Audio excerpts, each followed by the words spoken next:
Pranams to Guruji Shri N V Raghavachari గారు, pranams to Guruji Shri పుణ్యేశ్వరరావు గారు, pranams to Guruji Shri రాజా గారు. సభకు వచ్చిన పెద్దలందరికీ నా నమస్కారం అండి. జ్యోతిష మిత్రులందరికీ కూడా నా నమస్కారం. నా పేరు శారద. ఈరోజు నేను వైవాహిక జీవితంలో కుజుని యొక్క పాత్ర ఏంటి అనే దాన్ని విశ్లేషించడానికి ప్రయత్నిస్తాను. సో మన కుజుని యొక్క పాత్ర తెలుసుకోవడానికన్నా ముందు అసలు వివాహానికి మనం ఎందుకు అంత ఇంపార్టెన్స్ ఇస్తున్నాం, మన సనాతన ధర్మంలో వివాహం గురించి ఎందుకంత మనం ఆరాటపడుతున్నాం అనేది మనం చెప్తాం. సో మనకి పుట్టినప్పటి నుంచి మన చివరి యాత్ర అయ్యేంత వరకు మనకి షోడశ కర్మలు అని చెప్పి 16 కర్మలు ఇచ్చారు. అందులో వివాహం అనేది చాలా ఇంపార్టెంట్ అనమాట. ఎందుకంటే అది చేసుకున్న తర్వాతే మనకి గృహస్థాశ్రమంలోకి వెళ్ళడానికి ఒక అర్హత లభిస్తుంది. గృహస్థాశ్రమంలోకి వెళ్ళిన తర్వాత మన ధర్మపత్నితో లేదా జీవిత భాగస్వామితో కలిసి చతుర్విధ పురుషార్థాలని సాధించడానికి మనకి అవకాశం ఉంటుంది. ఇంకా ఈజీగా చెప్పాలి అంటే ఒక 25 ఇయర్స్ 20 ఇయర్స్ అమ్మ వాళ్ళ దగ్గర ఉన్న తర్వాత మిగిలిన 75 ఇయర్స్ ఒక వ్యక్తితో మనం గడుపుతున్నప్పుడు అతని యొక్క ఆలోచన, అతని యొక్క ప్రవర్తన, స్వభావం లేదా ఆదాయం అనేది మన మీద చాలా ఇంపాక్ట్ ఉంటుంది. అందుకని ఒక వివాహంతో ఒక కొత్త వ్యక్తితో ముడిపడడం అనేది మనకి చాలా ఇంపార్టెంట్. సో ఇప్పుడు నేనైతే గృహస్థాశ్రమం, షోడశ కర్మలు ఇవన్నీ చెప్తున్నాను, కానీ మన వెంకటేష్ గారు ముందే చెప్పేశారు, ఒక వ్యక్తి గురించి చెప్పాలి అంటే పెళ్ళికి ముందు, పెళ్ళి తర్వాత. సో పెళ్ళికి ఒక వ్యక్తి జీవితంలో అంత ఇంపార్టెన్స్ ఉంది.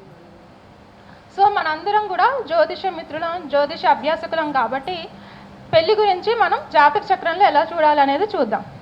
సో మనం మెయిన్గా పెళ్ళి గురించి మాట్లాడుకునేటప్పుడు మనం మెయిన్గా ఫోకస్ చేసే హౌసెస్ సప్తమ భావం. సో మన పార్ట్నర్ ఎవరు, ఆయన బిహేవియర్ మన పట్ల ఎలా ఉంటుంది, మ్యారేజ్ అయ్యే టైం ఎప్పుడు వస్తుంది, ఇవన్నీ మనకి సప్తమ భావం చెప్తుంది. అదేవిధంగా రెండో భావం మనకి కుటుంబ స్థానం గురించి చెప్తుంది. తర్వాత ఏకాదశ భావం లాభస్థానం, ఓకేనా. సో వివాహకారకుడు శుక్రుడు. సో ఇవన్నీ మనకి మ్యారేజ్ ఎప్పుడు అవుతుంది అని ఒక ప్రైమరీ ఇన్ఫర్మేషన్ ఇస్తే, మ్యారేజ్ అయ్యాక ఒక వ్యక్తి యొక్క జీవితం ఎలా ఉంటుంది, అతను ఎలాంటి జీవితాన్ని గడపబోతున్నాడు అని మన వైవాహిక జీవితాన్ని ఇన్ఫ్లుయెన్స్ చేసే హౌసెస్ ఇంకో 3 ఉన్నాయండి. ఫస్ట్ చతుర్థ స్థానం అంటే మనకి ఇంటి వాతావరణం ఎలా ఉంటుంది, ప్రశాంతంగా ఉంటుందా, హ్యాపీగా ఉంటుందా, లేకపోతే చికాక్గా ఉంటుందా, ఇవన్నీ కూడా మనకి చతుర్థ స్థానం బట్టి తెలుస్తుంది. అదేవిధంగా అత్తగారితో రిలేషన్ ఎలా ఉంటుంది, అమ్మతో రిలేషన్ ఎలా ఉంటుంది, పెళ్ళాక మా అబ్బాయి మారిపోయాడు, నన్ను పట్టించుకోవట్లేదు, లేదంటే మా అత్తగారు నన్ను సరిగ్గా చూడట్లేదు, అన్నీ కూడా 4వ ఇంటి నుంచి మనం చూసుకుంటాం. ఓకే. సో 4వ ఇల్లు సరిగ్గా లేకపోతే మనకు పెద్దలు ఆల్రెడీ ఒక రెమెడీ ఇచ్చేశారు, ఏంటి, ఇంటికన్నా గుడి పదిలం. సో అది ఎప్పుడు వస్తుంది, 4th హౌస్ సరిగ్గా లేకపోతేనే వస్తుంది. నెక్స్ట్ వచ్చేసి 8th house. So 8th house యొక్క ఇంపార్టెన్స్ ఏంటి, సో 8th హౌస్ని తీసుకుంటే కనుక మనకి ఫస్ట్ మాంగళ్య స్థానం, నెక్స్ట్ ఆయుష్. సో ఆకస్మికంగా మనకు వచ్చే ధనలాభం కానీ, నష్టాలు కానీ, ప్రమాదాలు కానీ, ఇవన్నీ కూడా మనకు అష్టమం అనేది తెలుస్తుంది. సో ఇక్కడ అష్టమానికి ఉన్న ఇంకోటి ఏంటి అంటే, ఒక మహిళ జీవితంలో అష్టమాన్ని తీసుకుంటే తన దాంపత్య జీవితానికి సంబంధించి అష్టమ స్థానం, కుజుడు, వృశ్చిక రాశి, ఇవన్నీ కూడా దాంపత్య జీవితానికి సంబంధించి ఒక మహిళ చాట్లో మనం చూడొచ్చు.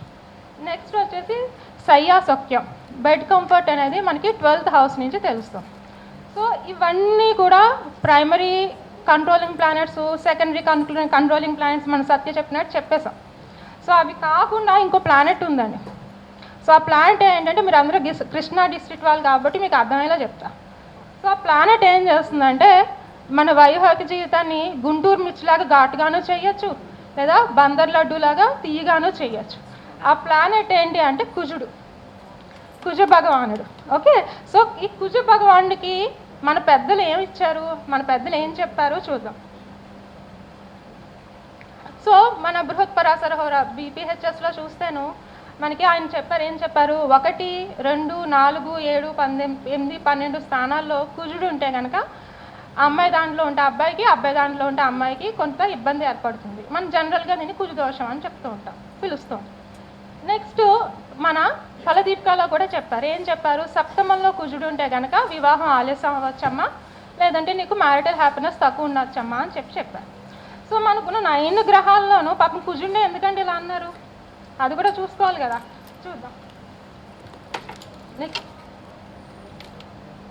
నెక్స్ట్ సో కుజుడు మనకి రవి ఆత్మకారకుడు, చంద్రుడు మహత్కారకుడిలాగా కుజుడు మనకి శక్తికి కారకుడు. సో అదే కుజుడు మనకి మంచిగా ఉండి ఫైరీ ప్లానెట్ అన్నమాట. అదే కుజుడు మనకి మంచిగా ఉంటే సెల్ఫ్ కాన్ఫిడెన్స్ని ఇస్తాడు. అదేవిధంగా ఫైనాన్షియల్ సేవింగ్స్, మంచి ఫ్యామిలీ రిలేషన్స్ ఇస్తాడు, ఇమ్మూవబుల్ ప్రాపర్టీస్ని చెప్తాడు, ల్యాండ్స్ని ఇస్తాడు, హ్యాపీ మ్యారిటల్ లైఫ్ని ఇస్తాడు. అదే కుజుడు దుస్థానంలో ఉండి చెడు గ్రహాలతో కలిసి ఉండి లగ్నాత్తు దుస్థానాధిపతి అయ్యి ఉండి ఫంక్షనల్ మ్యాలిఫిక్ అయితే కనుక మన పుష్ప 2 లాగా వైల్డ్ ఫైర్ రిజల్ట్లన్నీ ఇస్తాడు.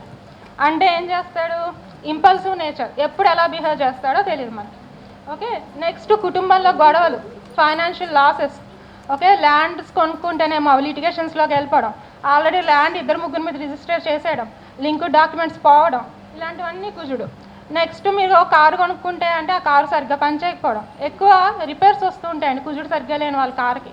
నెక్స్ట్ యాక్సిడెంట్స్ అవుతూ ఉండడం. ఓకే, నెక్స్ట్ మ్యారిటల్ లైఫ్లో సెపరేషన్ అనేది కూడా చూసి వస్తుంది. ఇది కాకుండా కుజుడి యొక్క ఇంకో ముఖ్య కారకత్వం ఏంటి? అది మనకి కుజుడి యొక్క సంతాన సాఫల్యతతో లింక్ అయి ఉంటాడు. ఓకే, సో మహిళ దాంట్లో చూసుకుంటే, స్త్రీల దాంట్లో చూసుకుంటే కుజుడు ఋతుక్రమాన్ని ప్రభావితం చేస్తూ ఉంటాడు. ఓకే, పురుషుల దాంట్లో చూసుకుంటే కుజుడు టెస్టోస్టిరాన్ హార్మోను, దాని మూలంగా స్పెర్మ్ కౌంట్, ఇవన్నీ కూడా సంతాన సాఫల్యతకి కావాల్సిన అన్ని అంశాలకి, ఫెర్టిలిటీకి కుజుడు డైరెక్ట్ ఆర్ ఇండైరెక్ట్గా కంట్రోల్ చేస్తూ ఉంటాడు. సో ఇప్పుడు నేను నెక్స్ట్ కొన్ని చార్ట్స్ మీకు ఎక్స్ప్లెయిన్ చేస్తూ ఉంటానండి. సో ఈ చార్ట్స్ నేను ఎక్స్ప్లెయిన్ చేసేటప్పుడు కుజుడు యొక్క బలాన్ని ఎలా నిర్దేశించానో చూస్తాను. కుజుడు లగ్నం నుంచి ఏ భావాలకు అధిపతి, లగ్నాధిపతితో కుజుడికి ఉన్న సంబంధం ఏంటి, కుజుడు ఏ రాసుల్లో ఉన్నాడు, చరరాశ, స్థిర రాశ, లేదా కుజుడు అగ్నితత్వ రాశిలో ఉన్నాడా, భూతత్వ రాశిలో ఉన్నాడా, ఈ అంశాలు నేను పరిగణించి కుజుడి యొక్క ఫలితాలని చెప్పడానికి ప్రయత్నిస్తున్నాను. సో ఇది ఫస్ట్ చార్ట్ అండి. సో ఈ అమ్మాయి పెళ్ళయ్యేంత వరకు she's a happy soul. Once marriage అయిన తర్వాత నుంచి తనకి డిఫరెంట్ ఇష్యూస్ అన్నీ స్టార్ట్ అయ్యాయి. సో మ్యారేజ్ అయిన వెరీ రీసెంట్ మంత్స్లోనే తనకి యూరినరీ ఇన్ఫెక్షన్ అనేది ఎఫెక్ట్ అయ్యింది. సో దాని మూలంగా అమ్మాయి హెల్త్ చాలా పాడైంది. అమ్మాయి యొక్క దాంపత్య జీవితానికి కూడా చాలా ఇబ్బంది అయ్యింది. ఈ కుజుడి యొక్క దృష్టి వల్లే అమ్మాయికి 3 సార్లు గర్భస్రావం అయింది. గర్భస్థ శిశువుని 3 కోల్పోవాల్సి వచ్చింది అమ్మాయి. సో ఎందుకు కుజుడు ఇలాంటి ఫలితాలను ఇచ్చాడు? సో వివాహం అయిన తర్వాత మేము హ్యాపీగా ఉన్నాము అంటే ఎవరైనా ఫస్ట్ అడిగేది పిల్లలు ఉన్నారా అమ్మ మీకు అని. సో ఆ విషయంలో అమ్మాయి ఇబ్బంది పడింది, దాంపత్య జీవితంలో ఇబ్బంది పడింది. ఎందుకు అలాగా ఫ్యామిలీ రిలేషన్స్లో ఇబ్బంది పడింది, ఎందుకు కుజుడు అలా కంట్రోల్ చేస్తున్నాడు? సో అక్కడ మనం కుజుడిని చూసుకుంటే అది కన్యా లగ్నం అయింది. లగ్నం నుంచి 3వ మరియు 8వ కుజుడు అయ్యాడు. ఓకే, త్రిషడయానికి అధిపతి అయ్యాడు, 8వ స్థానానికి కూడా అధిపతి అయ్యాడు. ఆ కుజుడు ఏం చేస్తున్నాడు? 2వ ఇంట్లో కూర్చున్నాడు, ఫ్యామిలీ హౌస్లో కూర్చున్నాడు. కూర్చున్న కుజుడు ఎవరి నక్షత్రంలో ఉన్నాడయ్యా అంటే విశాఖ నక్షత్రంలో ఉన్నాడు. ఓకే, గురుడు ఎవరు మళ్ళీ ఈ లగ్నానికి బాధకాధిపతి. ఓకే, మన కాత్యాయని మేడం చెప్పినట్టు గురుడు బాధకాధిపతి. సో ఆ గురుడు ఏం చేశాడు? 2వ ఇంట్లో కూర్చున్నాడు, 8వ అయ్యాడు, బాధకాధిపతి అయ్యాడు. ఇన్ని రకాలుగా పాడైన కుజుడు 5వ ఇంటిని చూస్తున్నాడు 4వ దృష్టితో. సో ఆ అమ్మాయి సంతానానికి సంబంధించిన ఇబ్బందులు ఎదుర్కొంది. దురదృష్టవశాత్తు 3 సార్లు గర్భస్రావం అయింది అమ్మాయికి. తర్వాత క్యారింగ్ టైంలో కూడా చాలా ఇబ్బంది పడింది. ప్రజెంట్ ఇప్పుడు కూడా అమ్మాయికి ఋతుస్రావానికి సంబంధించిన ఇబ్బందులు పడతాం. ఎందుకు అమ్మాయికి యూరినరీ ఇన్ఫెక్షన్ అనేది వచ్చింది? సో 8వ తృతీయాధిపతి న్యాచురల్ సహజ ఆరోభావానికి కారకుడైన కుజుడు బాధకాధిపతి నక్షత్రంలో ఉండి తులారాశిలో ఉన్నాడు. తులా అనేది మనకి యూరినరీ రిలేటెడ్ ఇన్ఫర్మేషన్స్ని చెప్తుంది. కుజుడు ఇన్ఫెక్షన్స్కి కారణం, యూరినరీ ఇన్ఫెక్షన్స్కి కారణం. సో ఆ సమస్యలతో అమ్మాయి బాధపడుతోంది. సో అక్కడ పుట్టిన కుజుడు గురు నక్షత్రంలో ఉన్నాడు కదండి. ఆ గురుడు ఎక్కడున్నాడు? 12వ ఇంట్లో ఉన్నాడు. సో 8-12 సంబంధం వచ్చింది. సో సడన్గా అనుకోకుండా ఆకస్మికంగా హాస్పిటల్స్కి వెళ్ళడం, హాస్పిటల్స్కి పరిగెత్తడం, ఇలాంటి ఇబ్బందులన్నీ అమ్మాయి తీసుకుంటాను. కాకపోతే ఇక్కడ కుజుడు చరరాశిలో ఉన్నాడు కాబట్టి అమ్మాయి తొందరగా రికవర్ అవుతే ఛాన్సెస్ ఉన్నాయి. ఓకే, సో ఇదే కుజుడు 8వ స్థానాన్ని కూడా వీక్షిస్తూ ఉండడం వల్ల ఈ యూరినరీ ఇన్ఫెక్షన్ మూలంగా తన దాంపత్య జీవితంలో కూడా కొన్ని సమస్యలని ఎదుర్కొంటాం. సో ఈ కుజుడు కేతు దశ, శుక్రభుక్తి, కుజ అంతర్దశలో తనకి ఒక పెద్ద మేజర్ యాక్సిడెంట్ అయ్యి ఐకి చాలా ప్రాబ్లం అయింది. ఆల్మోస్ట్ ఐ విజన్ అనేది అమ్మాయికి ప్రాబ్లం అవుతోంది. సో అవన్నీ కూడా కుజునికి సంబంధించిన కుజుడి ప్లేస్మెంట్స్ మూలంగా జరిగినవి. సో వైవాహిక జీవితంలో మీరు ఏదైతే హ్యాపీనెస్ అనుకుంటున్నారో, సంతానం కానీ, దాంపత్యం కానీ, ఆరోగ్యం కానీ, ఫైనాన్షియల్ కానీ, అవన్నీ కూడా ఒక కుజుడి ప్లేస్మెంట్ మూలంగా ఇక్కడ ఇన్ఫ్లుయెన్స్ అయ్యాయి. Okay, so go to the next.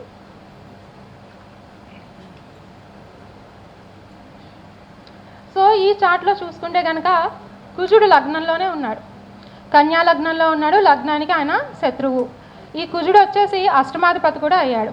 ఈ అష్టమాధిపతి అయిన కుజుడికి దిగ్బలం కూడా ఉంది, నక్షత్ర దిగ్బలం కూడా ఉంది. సో అష్టమాధిపతి, నక్షత్ర దిగ్బలం, లగ్నానికి శత్రువు, ఇన్ని రకాలుగా దుష్ప్రభావానికి లోటైన కుజుడు లగ్నంలో ఉండి సప్తమ అష్టమ భావాలను చూస్తున్నాడు. సో ఎప్పుడైతే సప్తమ భావం మీద కుజుడు, అష్టమ భావం మీద దుష్ప్రభావానికి గురైన కుజుడు యొక్క ఫలితాలు దృష్టిలు ఉంటాయో, ఆ రెండు భావాలు కూడా ఇబ్బందికి గురవుతాయి. సో ఈయన యొక్క వైవాహిక జీవితం అనేది అర్ధంతరంగా ఆగిపోయింది. ఇది రాజీవ్ గాంధీ గారి చార్ట్ అండి. సో సడన్ బాంబ్ బ్లాస్ట్లో అనుకోకుండా ఆయన జీవితాన్ని కోల్పోయారు, వైవాహిక జీవితం కూడా అక్కడితో ఆగిపోయింది. సో నెక్స్ట్ వన్ అండి. సో ఇది ఒక పిహెచ్డి స్కాలర్స్ చార్ట్ అండి. ఆయనకి చదువు ఉంది, డబ్బు ఉంది, అన్నీ ఉన్నాయి, లేనిది ఒకటే మనశ్శాంతి. అక్కడ చూద్దాం. సో అక్కడ కుంభలగ్నం, లగ్నానికి చతుర్థంలో కుజుడు ఉన్నారు. సో ఆ కుజుడు లగ్నానికి శత్రువు అయి ఉన్నారు, త్రిషడయానికి ఒక అధిపతి అయి ఉన్నారు. ఆ కుజుడు ఎప్పుడైతే చతుర్థంలో వృషభ రాశిలో ఉన్నారో తన శక్తిని అంతటిని ఇంట్లో ప్రశాంతతని నెలకొల్పడానికే ప్రయత్నిస్తూ ఉంటాడు. కాకపోతే ఆ శత్రువు అక్కడ ఉన్న రాశి శుక్ర రాశి కాబట్టి కొంతవరకు విజయం సాధిస్తారు. సో ఆ కుజుడు అక్కడ మృగశిర నక్షత్రంలో ఉన్నారు. సో మన భిన్నపాద కాన్సెప్ట్ యూజ్ చేస్తే ఆయన పంచమ స్థానానికి కూడా కనెక్షన్ వస్తూ ఉంటుంది. సో పంచమం అనేది సంతాన సాఫల్యతకి సంబంధించిన స్థానం, ఫెర్టిలిటీకి రిలేటెడ్ స్థానం. సో ఎప్పుడైతే కుజుడు పంచమంతో అనుసంధానం అవుతున్నారో ఆ కుజునికి జమిని మిథున రాశితో కూడా సంబంధం ఏర్పడుతుంది. సో లగ్నానికి శత్రువు, మిథున రాశి శత్రు రాశిలో ఉన్నారు కాబట్టి అక్కడ కుజుడు సరైన ఫలితాలను ఇవ్వలేడు. సో అక్కడున్న పంచమానికి సంబంధించి సంతాన సాఫల్యతకు సంబంధించిన విషయాల్లో అబ్బాయి ప్రాబ్లం ఎదుర్కొంటున్నాడు. నెక్స్ట్ అదే కుజుడు తన 8వ దృష్టితో, ఎప్పుడైతే మిథునంతో అనుసంధానమైన కుజుడు తన 8వ దృష్టితో మెర్క్యూరీని, వీనస్ని కూడా చూస్తున్నారు. సో రాజాసారి ఎప్పుడు ఉంటారు, ఒక అబ్బాయి చార్ట్ చూసినప్పుడు సంతానానికి సంబంధించి మీరు చూడాలి అంటే మెర్క్యూరీని కూడా కన్సిడర్ చేయాలి. సో ఈయనకి స్పెర్మ్ కౌంట్లో తక్కువ ఉండడం మూలంగా ఇన్ఫెర్టిలిటీ ఇష్యూస్ అని ఆయన ఎదుర్కొంటున్నారు. సో అక్కడ వీనస్ పాడైంది, మెర్క్యూరీ పాడైంది, పంచమం పాడైంది. ఎవరి వల్ల పాడైంది? ఆ కుజుని వల్ల, పంచమంతో అనుసంధానమైన కుజుని వల్ల పాడైంది. నెక్స్ట్. సో ఈ చార్ట్ చెప్పడానికి నేను చాలా బ్లెస్డ్గా ఫీల్ అవుతున్నానండి. సో ఈ చార్ట్లో చూస్తే కనుక అష్టమంలో కుజుడు ఉన్నారు. సాధారణంగా ఏం చెప్తాం, అష్టమంలో కుజుడు ఉంటే వాళ్ళకి వైవాహిక జీవితానికి ఇబ్బంది ఉంటుంది, దీర్ఘకాలిక వైవాహిక జీవితం ఉండకపోవచ్చు అని చెప్తారు. కాకపోతే ఈయన 63 సంవత్సరాలు దీర్ఘకాలిక వైవాహిక జీవితంలో ఉన్నారు. ఎందుకు ఇలా, ఏమైంది, ఎందుకు దీనికి కారణం ఏంటి? సో కుజుడు అక్కడ లగ్నాతు పంచమ దశమాధిపతి అయ్యారు. ఆ కుజుడు వచ్చి అష్టమంలో ఉన్నారు. సో ఆ కుజుడు అక్కడ భిన్నపాద నక్షత్రంలో ఉండడం మూలంగా తన సప్తమ స్థానంతో, అంటే తన ఎగ్జాల్టెడ్ సైన్తో తను అక్కడ సంబంధం ఏర్పరచుకుంటున్నారు. సో దీని మూలంగా సప్తమానికి సంబంధించిన మంచి ఫలితాన్ని మనం ఎక్స్పెక్ట్ చేయొచ్చు. నెక్స్ట్ సప్తమం నుంచి చతుర్థాధిపతి అంటే ప్రశాంతతకు సంబంధించిన ఆయన వచ్చేసి సప్తమంలో ఎగ్జాల్టేషన్ హౌస్తో అనుసంధానం అవడం మూలంగా వైవాహిక జీవితం అనేది బాగుంటుంది. మ్యారేజ్ అయిన తర్వాతనే ఆయనకి కలిసి వచ్చే అవకాశాలు ఉంటాయి. నెక్స్ట్ సప్తమాధిపతి అక్కడ ఎగ్జాల్టేషన్లో ఉండడం కూడా దీనికి కలిసి వచ్చే అవకాశం. సో ఇప్పటి వరకు కుజుడి యొక్క చెప్పాను, నేను మీకు ఫస్ట్ స్లైడ్లో చెప్పాను కదా, చతుర్విధ పురుషార్థాలు సాధించడానికి మన పెద్దలు మన వివాహ జీవితంలోకి నెట్టేస్తారు అని చెప్పాను. సో దాన్నే మనం చక్రానికి అన్వయిస్తే, జాతక చక్రానికి అన్వయిస్తే మొదటి ఇల్లు అనేది ధర్మ త్రికోణం అయితే, 2వ ఇల్లు అర్ధ త్రికోణం, 4వ ఇల్లు 8వ ఇల్లు 12వ ఇల్లు మోక్ష త్రికోణం, సప్తమం కామ్య త్రికోణం అవుతుంది.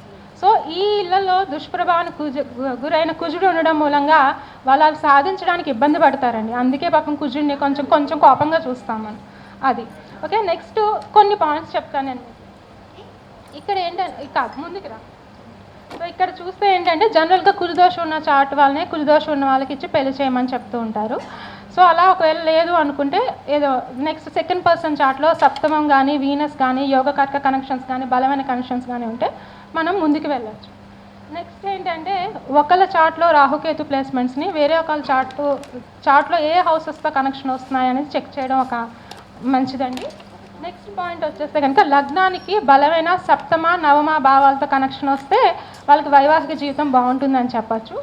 నెక్స్ట్ వచ్చేసి అమ్మాయి యొక్క 8th లార్డ్ ప్లేస్మెంట్ అబ్బాయి యొక్క 8th హౌస్ నుంచి, లేదంటే అబ్బాయి యొక్క 8th లార్డ్ ప్లేస్మెంట్ అమ్మాయి యొక్క 8th హౌస్ నుంచి చెక్ చేస్తే మంచిది. సో మీరు అనొచ్చు, మేడం మాకు పిల్ల దొరకడమే కష్టంగా ఉంది, మీరు ఇన్ని పాయింట్స్ చెక్ చేసుకోమంటున్నారు, నేను ఎక్కడ చెక్ చేసుకుంటానండి అని. సో అప్పుడు రాజా గారు ఒక పాయింట్ చెప్పారు, మీరు కాలంస బుక్కి వెళ్ళండి, అందులో 7th లార్డ్ కాలంస లార్డ్కి త్రిబులెస్ గుణ వస్తే కళ్ళు మూసుకుని పిల్లనిచ్చేయండి అని చెప్పి. సో అది ఒక ఈజీ పాయింట్, చాలా చక్కగా వర్క్ అవుతున్న పాయింట్, అదొక పాయింట్ చెక్ చేయండి. నెక్స్ట్ లగ్నాధిపతి, ఒక పర్సన్ యొక్క లగ్నాల డిగ్రీ కానీ లగ్నాధిపతి డిగ్రీ కానీ అబ్బాయి యొక్క వేరే వాళ్ళ చార్ట్లో 7th లార్డ్ డిగ్రీతో కానీ వీనస్ డిగ్రీతో కానీ మ్యాచ్ అయ్యే అవకాశాలు ఉంటాయి. సో మీరు అవి కూడా చెక్ చేసుకోండి. మీకు ఒక చార్ట్ సెలెక్షన్స్కి ఒక 10 ఇచ్చినప్పుడు ఈ పాయింట్ మీకు యూజ్ అవ్వచ్చు. సో నెక్స్ట్, సో ఇక్కడ నేను కొన్ని రెమెడీస్ ఇచ్చానండి. అంటే రెమెడీస్ అంటే కుజుని యొక్క దుష్ప్రభావాన్ని ఎలా తగ్గించవచ్చు అనడానికి కొన్ని పద్ధతులు ఇచ్చాను, కొన్ని విధానాలు ఇచ్చాను. ఒకటేమో సోమస్కందమూర్తిని ప్రార్థించడం, కాత్యాయన వ్రతం చేయడం, నెక్స్ట్ సుందరకాండ పారాయణం, షష్ఠి తిథి రోజు ఉపవాసం ఉండడం, అదే సుబ్రహ్మణ్య భుజంగాస్త్రాన్ని పఠించడం, స్కంద షష్ఠి కవచాన్ని పఠించడం అండి. సో ఇవన్నీ కూడా కుజుని యొక్క దుష్ప్రభావానికి తగ్గించడానికి మనకి ఉపయోగిస్తాయి. సో